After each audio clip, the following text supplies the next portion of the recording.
Om NaMo Narayan. The ancient Indian astrologer में आपका स्वागत है। हम आज एक ऐसे विषय पर चर्चा करने जा रहे हैं जो बहुत ही रोचक है और थोड़ा सा तकनीकी है, ज्यादा नहीं है। बहुत आसानी से आप हमारे ज्योतिष बंधु दर्शक दीर्घा समझ जाएंगे। बहुत तकनीकी ज्ञान नहीं देना है, आसानी से आप समझ जाएंगे।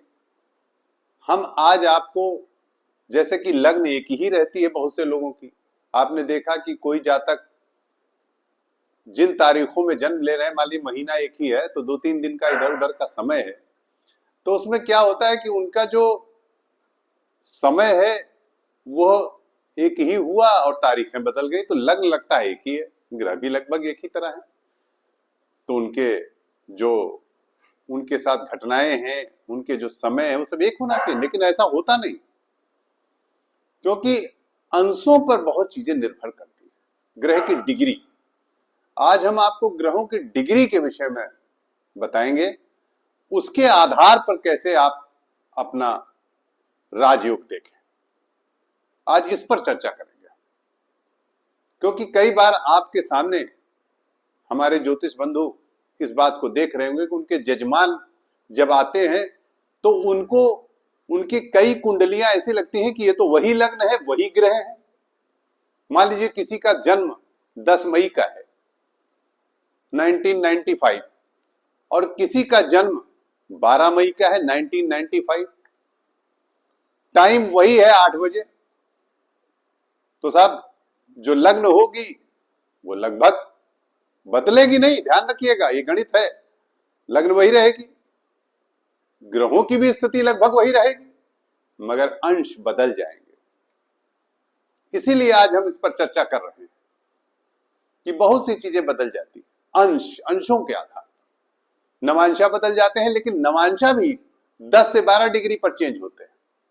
मगर यहां जो मैं बात करने जा रहा हूं वो अंशों के कुछ ही परिवर्तन से पूरी स्थिति बदल जाती है। आप अपने कुंडली में, अपने रिश्तेदारों की कुंडली में, अपने भाइयों की कुंडली में, अपने बच्चों की कुंडली में, अपने यजमानों की कुंडली में आसानी से देख के बता सकते हैं कि उनके जो ग्रह हैं वो जिन राशियों में बैठे हैं, उनकी डिग्री के आधार पर आप ये प्रेडिक्शन कर देंगे कि साहब ये ग्रह है, इसकी जैसे ही विंशोत्तरी की दशा आएगी आपको राजयोग प्राप्त हो जाएगा। आइए हम इसी पर आज चर्चा करें। आज हमारा जो शीर्षक है, आज हमने जो टाइटल लिया है वो टाइटल है जन्मांग में अंशों के आधार पर किस विंशोत्तरी में राजयोग, किस विंशोत्तरी दशा में। आखिर कौन सी ऐसी दशा होगी, आप लोग सब लोग परेशान होते हैं कि साहब ऐसा है, कौन सी दशा आएगी जिसमें हमें राजयोग घटित होगा। इस पर आज हम चर्चा करने जा रहे हैं। ज्यादा आपको षोडश वर्ग में कहीं नहीं जाना, कहीं नहीं देखना है, न नवांशा देखना है, न दशमांश देखना, कुछ नहीं देखना है।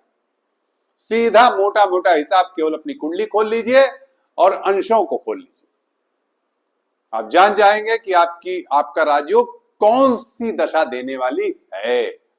आज हमने जो टाइटल लिया इसी पर चर्चा करेंगे।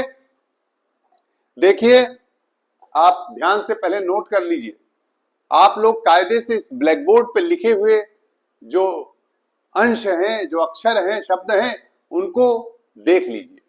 देखिए, हमने लिया है पाप राशियां। कौन कौन सी होती हैं पाप राशि? ध्यान से सुनिएगा हमारी बातों को और कृपया अंत तक हमारे इस चैनल पे बने रहिए। हमारा आपसे निवेदन है, तभी आप पूरी बात समझ पाएंगे। देखिए, पाप राशियां, एक यानी मेष, मेष, सिंह राशि, वृश्चिक, मकर और कुंभ। साहब हमने इनको पाप राशियां क्यों कहा है? You are able to understand easily, बहुत आसानी से आप समझ जाएंगे कि हमने इनको पाप राशियां क्यों कहा है। आप जानते होंगे, आप सभी हमारे ज्योतिष भाई जानते होंगे, मेष का स्वामी मंगल है जो पापक ग्रह है, सिंह स्वामी सूर्य है जो पापक ग्रह है, वृश्चिक स्वामी मंगल है जो पापक ग्रह है, मकर स्वामी शनि है जो पापक ग्रह है, कुंभ स्वामी शनि है मूल त्रिकोण जो पापक ग्रह। इस प्रकार से पाप राशियां हो। अब आइए शुभ राशियां। शुभ राशियां किसे कहेंगे? जिनके स्वामी शुभ ग्रह हो उन्हें शुभ राशियां कहेंगे हम। जैसे वृष, कर्क, कन्या, धनु और मीन। देखिए वृष राशि के स्वामी शुक्र हैं, कर्क राशि के स्वामी चंद्रमा हैं, कन्या राशि के स्वामी बुध हैं, धनु राशि के स्वामी बृहस्पति हैं, मीन के स्वामी बृहस्पति। ये सब शुभ ग्रह है, तो ये शुभ राशियां हो गई। अब हमने इस पर एक फार्मूला दिया है। देखिए क्या फार्मूला है? पापक ग्रह या शुभ ग्रह चाहे वो पाप ग्रह हो चाहे शुभ ग्रह हो, ध्यान दीजिएगा मैंने राशि की बात की है, अभी ग्रहों की बात नहीं कर रहा। कोई भी ग्रह हो, चाहे वो पापक ग्रह हो चाहे शुभ ग्रह, ध्यान से सुनिएगा। अब अगर इन पाप राशियों में यानी कि मेष, सिंह, वृश्चिक, मकर और कुंभ, यदि इन पाप राशियों में पापक ग्रह या शुभ ग्रह कोई भी गए हैं, अगर स्थित हैं, बैठे हुए हैं, और उनके अंश किधर कितने होने चाहिए तब राजयोग हुआ उस दशा में? Higher degree. ध्यान दीजिएगा, हायर डिग्री मतलब कितनी डिग्री? मतलब 15 अंश से ज्यादा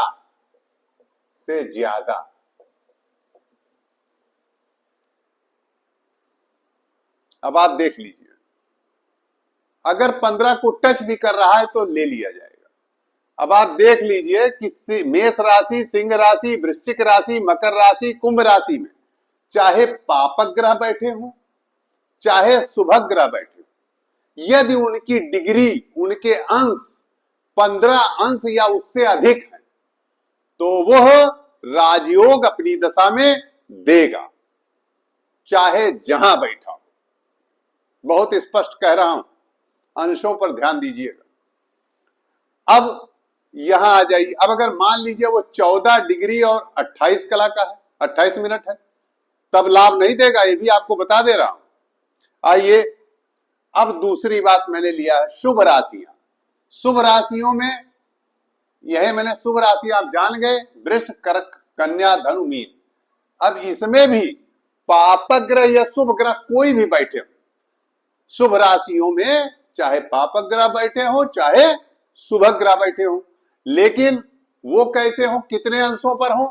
ध्यान दीजिएगा, मैंने एरो बना दिया, यहां एरो बना दिया हायर डिग्री 15 डिग्री से ज्यादा, यहां बना दिया है lower degree. Lower degree, lower माने बहुत कम, अर्थात 0 डिग्री से 9, बस। यदि 9 से बढ़ गया, 9 डिग्री 1 मिनट 2 मिनट हो गया तो फिर ये गया, तब आपको लाभ नहीं मिलने वाला। इसीलिए मैंने कहा है कि मान लीजिए 10 मई बार, मैंने आपको एक उदाहरण दिया है कि किसी का भी जन्म, अगर उनके जन्म में लग्न एक ही हो सकती है परंतु अंशों में अंतर है तो राजयोग नहीं घटित होगा या उसमें घटित होगा जिसकी भी अंशों की स्थिति ठीक होगी, जैसा कि मैंने आपको बता दिया। अब आप समझ गए होंगे और इसको नोट कर लीजिए, अच्छी तरह से लिख लीजिए कि अगर शुभग राशियां हैं तो शुभग राशियों में पापक ग्रह, शुभ ग्रह कोई पड़े हों, लेकिन उनके जो अंश हैं, डिग्री है, वो मैक्सिमम 9 से अंदर होनी चाहिए, मतलब 0 डिग्री से लेकर 9 डिग्री के बीच होना चाहिए शुभ राशि में, तब वो फायदेमंद है। और पाप राशियों में 15 डिग्री से ज्यादा होना चाहिए, तब वो फायदेमंद होगा, तब राजयोग देगा। अपनी दशा में वो ग्रह जब उसकी विंशोत्तरी दशा या अंतर दशा आएगी तो राजयोग घटित होगा। आइए अब हम उदाहरण लेते हैं। हमने एक महिला है, उनकी कुंडली ली। एक महिला है जिनकी उम्र इस समय लगभग 57 साल की है। She is now at the age of 57, मैं उनकी कुंडली लिया हूं और इनके लग्न में शनि बैठा। हाँ, एक चीज और बता दें आपको, मैंने यहां एक चीज और कोड किया है, इसको ध्यान दीजिएगा, ये इसको भी आप लोग नोट करिएगा कि यदि कोई ग्रह वक्री हो गया, चाहे वो शुभ हो चाहे पापक ग्रह हो, जैसे राहु केतु सदैव वक्री है, तो वक्री ग्रह जो होंगे उनके ग्रह में 30 अंश घटा देंगे, अर्थात 30 अंश से घटा देंगे, तो जो अंश आएगा उसे लेंगे। ये ध्यान दीजिएगा। मैं यहां पर आपको ये बताना चाहता हूं कि यदि कोई ग्रह रेक्टोगेंट है तो वो जो उनके आगे डिग्री दिख रही है वो डिग्री हम एक्सेप्ट नहीं करेंगे, उसे 30 में से घटा देंगे। जैसे मैंने लिया यहां, वक्री ग्रहों के अंशों को 30 डिग्री में से घटा देंगे। जैसे महिला है, इनकी कुंडली में देखिए शनि 1 डिग्री का और रेक्टोगेंट हो गया, वक्री हो गया, तो 30 से घट के इसकी वैल्यू कितनी आई? 29, अर्थात ये कारक है। अब देखिए मंगल वक्री नहीं है साहब, ध्यान दीजिएगा। मंगल किसमें है? शुभ ग्रह में 23 डिग्री का मंगल है, तो ये बिल्कुल अकारक हो गया, एकदम अकारक हो गया। अब आप देखें, ध्यान दीजिएगा, यहां बहुत से लोग कहेंगे कि ये लग्नेश है और ये है और यहां ये राजयोग दे रहा है, लेकिन नहीं, इसी मंगल की दशा ने इस महिला को इतना परेशान किया कि पूरे 7 वर्ष ये इतनी परेशानी इस महिला को कभी नहीं हुई। खैर, इस पर हमने निगड़ और सर्वदेशकाल के लिए भी डाल रखा है, वो एक अलग चर्चा का विषय है। पर यहां मैं जो बता रहा हूं कि यहां मंगल अकारक क्यों हुआ, क्योंकि शुभ ग्रह में पढ़ करके 23 डिग्री का हो गया, यानी 15 डिग्री से ज्यादा। जो देखिए वहां पर फार्मूला है, ये शुभ राशि है कर्क और इसमें मंगल 23 डिग्री का है, तो बिल्कुल मंगल अपनी दशा में फायदा नहीं देगा। चूंकि वक्री भी नहीं है, मार्गी है, तो फायदा नहीं देगा।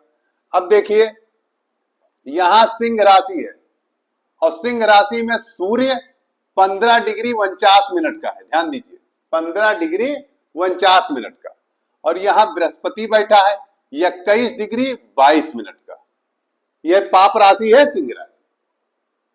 और मैं आपको बता दूं, इस महिला के संतान भाव में ये दोनों ग्रह हैं, और आप जान के ताजुब करेंगे कि इस महिला के जुड़वा लड़के हैं, 2 लड़के एक साथ पैदा हुए हैं, ये मैं आपको बताना चाहूंगा। अब आप देखिए कि ये दोनों, ये सिंह राशि में कितना लाभ दे रहे हैं इसको। सिंह राशि में, पाप राशि में शुभ ग्रह है, कोई बात नहीं, डिग्री देखिए 15 से अधिक है, 21 डिग्री और 15 डिग्री 49 मिनट। ठीक, शिक्षा भी इस महिला की बहुत मेरिटोरियस रही, नेशनल स्कॉलरशिप होल्डर और सब 4 फर्स्ट क्लास और टॉप, ये मैं आपको बता दूं। अब आप देखिए शिक्षा भाव यहीं पर बैठा हुआ है पूरी तरह, पाप राशि में सबसे अधिक ग्रह डिग्री के अंशों के। अब आइए छठा भाव, जो मैं आपको बताता रहता हूं, आप लोग शायद इस पर प्रश्न करेंगे तो मैं आपको उत्तर दूंगा। मैं आगे चल के एक वीडियो बनाऊंगा और इस पर मैं सिद्ध करूंगा कि मैं अक्सर बोलता हूं, आप लोग शायद कहते भी हैं कि छठे का बड़ा महत्व है। मैं इस भाव को बहुत महत्वपूर्ण मानता हूं, क्योंकि यह भाव कर्म से भाग्य है, कर्म का नमा भाव है। छठे लोग शत्रु रोग भाव कहते हैं, लेकिन मैं कहता हूं यह कर्म से नवा भाव है और अत्यधिक महत्वपूर्ण है। अब देखिए इनका 6 डिग्री का सुभग राशि है और बुध जो है 10 डिग्री के अंदर है, देख लीजिए 9 डिग्री के अंदर है, 9 डिग्री के अंदर है। शुक्र भी 5 डिग्री है, बुध 6 डिग्री है, यानी अंदर है। हाँ, केतु और 17 डिग्री हुआ तो वक्री होके 13 हुआ, ये भी कोई कारक नहीं रह गया, राहु भी कारक नहीं रह गया, वक्री होने के बाद भी घट के 13 डिग्री आएगा, 9 से ज्यादा है। तो न राहु कारक है न केतु है, लेकिन बुध और शुक्र परम कारक है, बहुत कारक है। और इस महिला की सूर्य की महादशा शिक्षा के उन्नत शिखर पे ले गई, शुक्र की महादशा भी शिक्षा के उन्नत शिखर पे ले गई, सूर्य की महादशा ने भी विवाह आदि अच्छा कराया और साथ में संतान भी दिया, वो मैंने आपको बताया एकदम स्पष्ट। अब आप देखिए चंद्रमा का देखिए, चंद्रमा भी इनका 60 डिग्री 41 है, शुभक राशि है और चंद्रमा भी शुभ भाव लेके बैठे हैं। जब तक इस महिला की चंद्रमा तक की दशा चली, सुख रहा, जीवन में कोई अभाव नहीं, आनंद से जीवन चलता रहा। मंगल की दशा जो मैंने अभी आपको बताया बहुत परेशान की। क्यों? क्योंकि आप देखिए शुभ राशि में मंगल 23 डिग्री का हो गया। इसी प्रकार से आने वाली दशाओं का विवेचन हम इस कुंडली, किसी भी कुंडली आप लीजिए और अभी मैंने आपको समझाया उसी आधार पे आप कर सकते हैं कि कौन सी आपकी विंशोत्तरी दशा कारक है। बहुत सी कुंडलियां ऐसी होती है जिसमें आप देखते हो कि स्वराशि पड़ा हुआ है ग्रह, यानी स्वग्रही है, मूल त्रिकोणी है, उच्च का है, फिर भी आपको लाभ नहीं दे रहा है, तो आप बड़े परेशान होते हैं कि साहब मेरी कुंडली में स्वग्रही बैठा हुआ है, मूल त्रिकोणी बैठा है, ये ग्रह उच्च का बैठा है, फिर भी इसकी दशा मुझे लाभ नहीं दे रही। क्यों नहीं दे रही? इसके लिए आप अंशों को देखिए। बहुत सी चीजें हैं, षोडश वर्ग भी देखना चाहिए, मैं नहीं कहता हूं, नवमांश भी देखिए, दशमांश भी देखिए, पर यहां जो मैं मोटी मोटा चर्चा कर रहा हूं बहुत ही बारीक भी है, मोटी मोटा नहीं, बहुत बारीक पॉइंट है जो मैं आज उठाया हूं। आज मैंने जो ये पॉइंट रखा है आपके सामने, बहुत आसानी से आप अपना विवेचन अपनी विंशोत्तरी का, अपने जजमानों की विंशोत्तरी का कर सकते हैं केवल अंशों के आधार पर। तो अब आप ये जान सकते हैं कि यहां 60 डिग्री होने पर चंद्रमा भी अच्छा रहा। अब आइए, अब मैं आपको एक उदाहरण और देता हूं। अमेरिका के पूर्व राष्ट्रपति, जैसा मैं अक्सर करता हूं, सेलिब्रिटीज की भी कुंडली लेता हूं जिससे आप उनको देख के सेटिस्फाइड हो। देखिए, मैंने अमेरिका के पूर्व राष्ट्रपति बिल क्लिंटन की कुंडली ली है। बिल क्लिंटन की कुंडली में ध्यान से देखिए, कन्या राशि है, कन्या लग्न है, कन्या लग्न में मंगल और शुक्र बैठे हैं, शुभ राशि है, ठीक है ना, शुभ राशि है। और शुभ राशि में मंगल भी 13 डिग्री के और शुक्र भी 17 डिग्री के, कोई वक्री नहीं है, तो मंगल शुक्र इनमें कोई कारक नहीं है, ठीक। आइए तुला में, यह भी शुभ राशि है, शुभ राशि है, बृहस्पति 0 डिग्री 7 मिनट, ध्यान से देखिए 0 डिग्री 7 मिनट।